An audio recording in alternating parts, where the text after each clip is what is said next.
नमस्कार मित्रों, नमस्कार। आप सबको मेरा नमस्कार। मेरा नाम अश्विन वैद्य है। आज मैं आपको एक अच्छी बातें सुनाने जा रहा हूँ। ख्वाहिश नहीं मुझे मशहूर होने की, ख्वाहिश नहीं मुझे मशहूर होने की, आप मुझे पहचानते इतना ही काफ़ी है।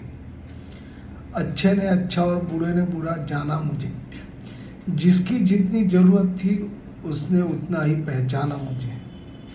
जिंदगी का फलसफा भी कितना अजीब है, जिंदगी का फलसफा भी कितना अजीब है। समय कट्टी नहीं और साल गुजरते चले जा रहे हैं, समय कट्टी नहीं और साल गुजरते चले जा रहे हैं। एक अजीब सी दौड़ है ये जिंदगी। जितना जाओ तो कई अपने पीछे छूट जाते हैं, जीत जाओ तो कई अपने पीछे छूट जाते हैं, और हार जाओ तो अपने ही पीछे छोड़ जाते हैं, और हार जाओ तो अपने ही पीछे छोड़ जाते हैं। Thank you, thank you, thank you.